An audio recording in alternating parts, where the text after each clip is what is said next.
What is good, everybody? We're back on the GoPro today because the DJI has got like some funky audio issue that I haven't figured out how to fix yet. I just recorded with it for the first time last night, but Gator car! What the Sigma? Today we're here at Riley's Power Sports. Gonna try out a CBR 1000.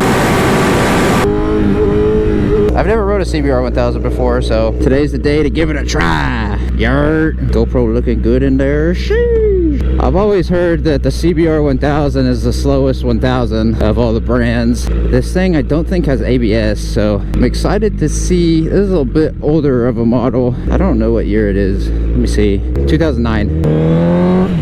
Woo. So yeah, so I don't think we have ABS or anything like crazy that's gonna prevent me from doing wheelies, but I've had people ask me a little bit before, like trying to consider like getting a CBR 1000 and stuff like that, and asking me questions. I'm like, to be honest, man, that's like the one 1000 that I haven't rode. I've rode the S1K, I've rode the ZX10, I've rode the R1, Gixxer 1000. CBR is like, I think, the last one of the Infinity Stones that I needed, so that's what we get to do today. Sounds pretty mean, dude, I'm not gonna lie. So yeah, shout out Riley's Power Sports. Go buy a bike from Riley, guys. Help him out, especially during summer. Go get you a bike. This thing has like a crazy it's got like a whistle to it. It's kind of crazy. Sounds kind of nuts. Anyway, today's topic gonna be a little bit educational for you guys.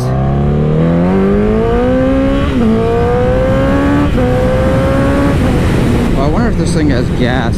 I didn't check that first. Probably should pull over and check. Woo, it's a big bump. Oh my gosh. Oh yeah. Oh my gosh. Seat's a little bit. I noticed that the seat was not like bolted down or something. I'll tell them about that when we get back. Oh, it looks like there's a bolt there for it, but it's just not screwed in right now. Probably for the trickle charger or something. Anyway, ooh, I don't really see nothing. I guess first thing we do is go get some gas. Hopefully we got enough gas to get to Bucky's.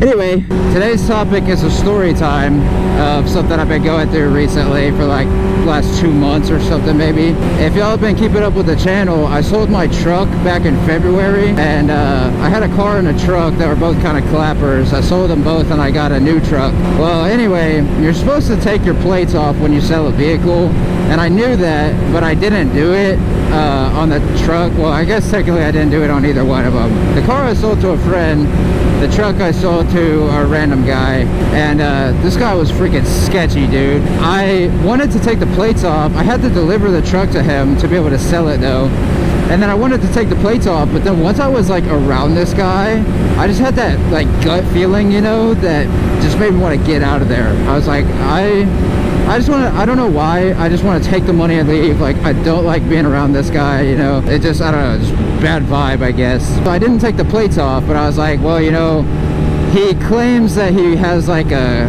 car part delivery business, and that's what the truck is going to be used for. So hopefully he'll do things the right way, since he's running a business, right, and put the truck in his name, and I won't have to deal with it, and hopefully he won't take any tolls with the plates, right?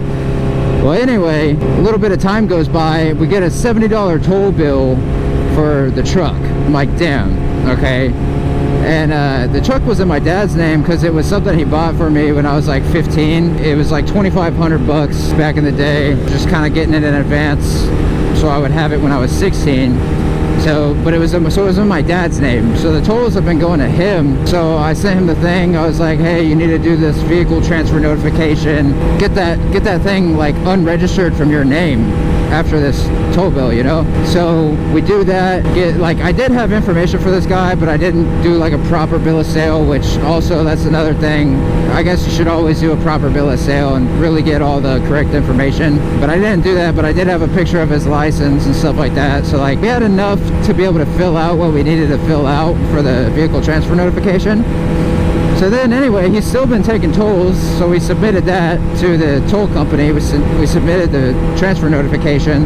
That way we can dispute the charges now. But since he was racking up tolls, and my dad, like recently, my dad is diabetic, and he had a diabetic seizure and crashed his car, so he couldn't take himself to the DMV to just deactivate the plates.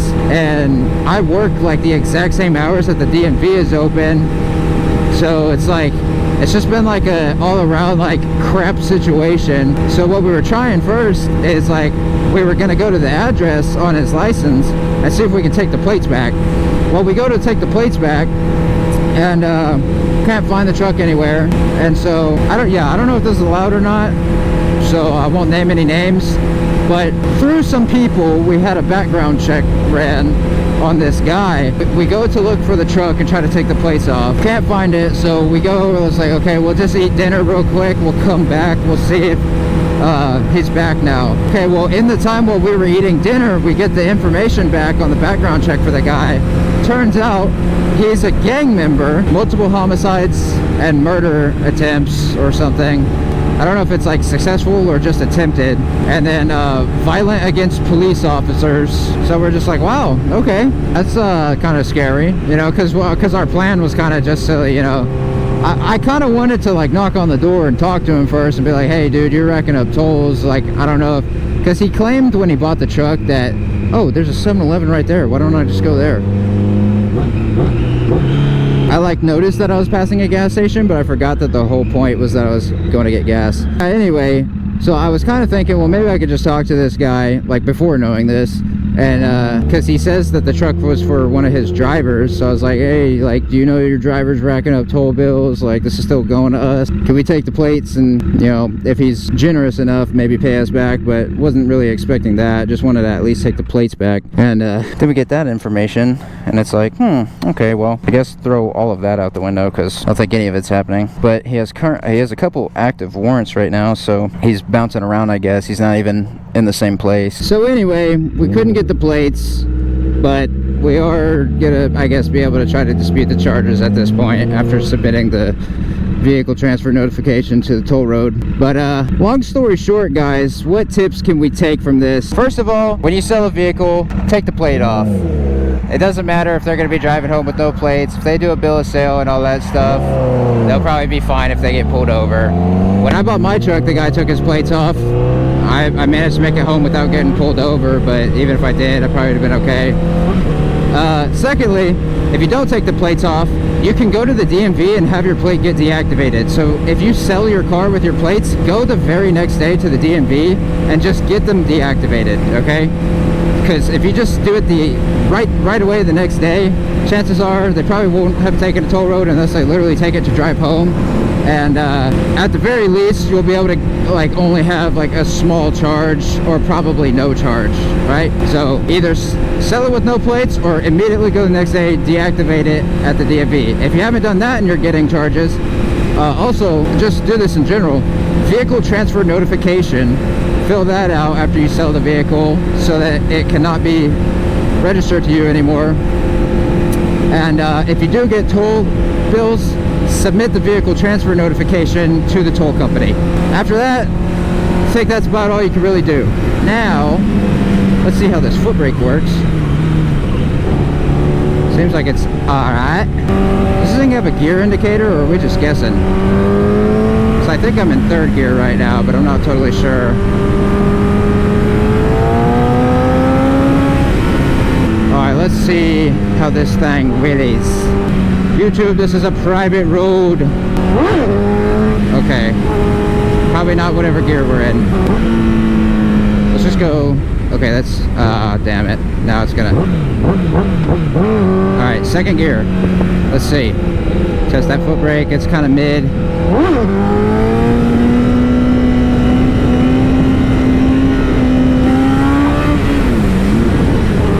Okay. I'll definitely say it's probably not the easiest, but it's not like terrible. That little whistle it makes is kind of cool. It makes me feel like I'm driving like a diesel turbo truck. Oh, calm down, girl.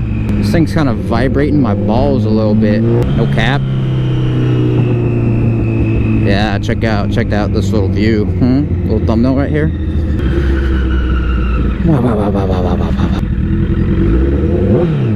These older 1000s, I don't know what kind of exhaust this is. Doesn't even have a name, but These older 1000s sound pretty freaking mean, dude. I mean, the new ones do too, but I don't know. Something about the older stuff just has like a deeper like grunt to it, you know? Like Jigsaw Brothers K5, that thing sounds mean. That's probably one of the coolest sounding bikes I've ever heard. Come on, green light, come on, green light, come on. Come on, my legs are hot, come on. Today doesn't look too super awesome. It's pretty gloomy. But don't worry, because we got a bike that's providing all the color for today's video. I don't know if this is gonna be loaded with traffic or not. I guess we'll find out. But I just kind of like want to ride highways that are more familiar with me, you know. Kind of really wanted to have some kind of like off-road bike today, like a Sumo or something. But the Sumo I thought I might be able to ride was actually a consignment bike. And then I kind of wanted to ride the Tenere 700, but that's maybe selling today, so I don't want to take a bike that might be selling. Oh shit! The seat popped a little bit. Alright, Mr. Seat. You need to stay in place, okay, buddy? Guess that's as good as you're getting. I don't know. We'll just have to be like gentle when we clutch up, I guess. Less yank-a-doodle. Alright. Private road! Second gear.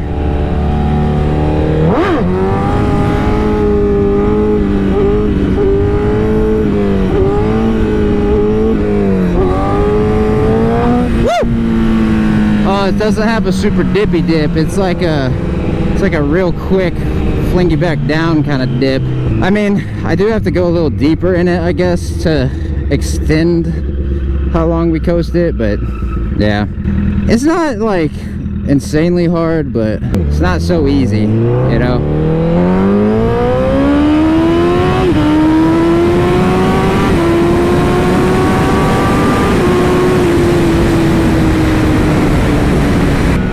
Thing sounds so good, boy.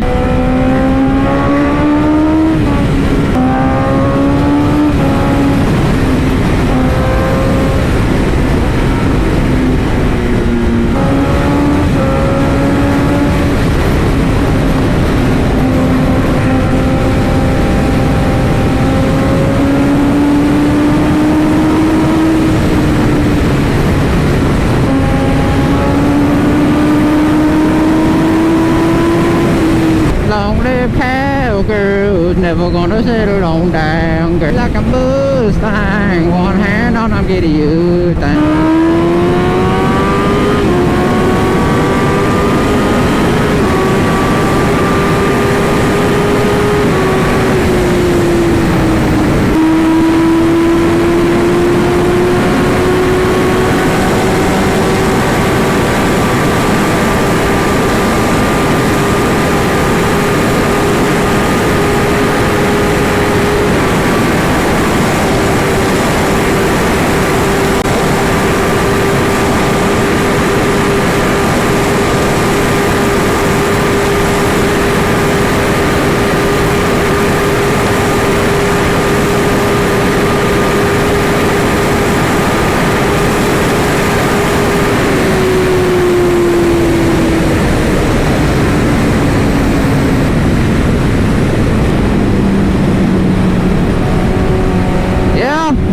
I'd definitely say this is probably the slowest 1000, because that wasn't very fast. My backpack starts like rising up. I wonder if I might need to like tighten it down real hard or something. Alright, let's try it again. A big old stretch.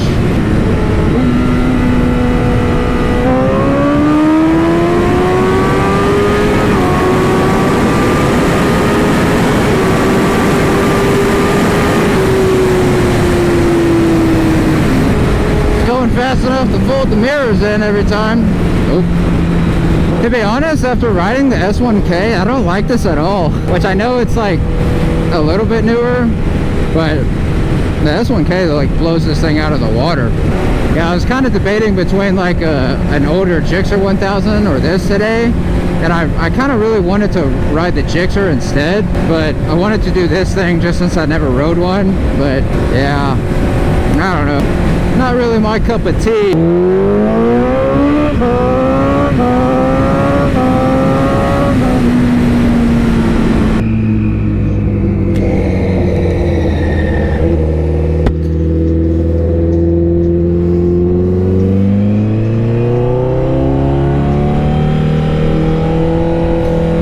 how a Fireblade or like just a newer CBR 1000 compares to this thing. Kind of makes me really want to try a newer one, because I think most of the complaints that I would have with this bike is just probably due to age, honestly. Like, it just doesn't really feel that good being a little bit older compared to all the new stuff. Oh my Sigma! Is that quiet racing? I'm just kidding, not really. I said that to a guy at Fuel City the other night who pulled up with a Corvette just because he had a 360 on the back. Nobody's even in the lot, so I guess it doesn't matter.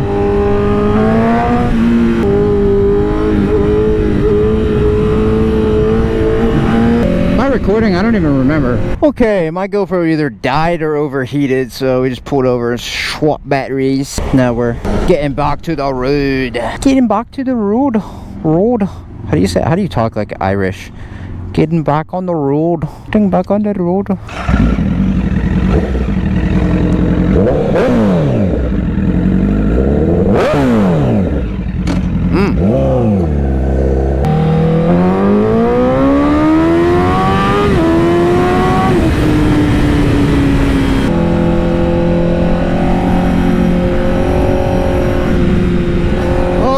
Swerve with me, swerve with me, swerve with me.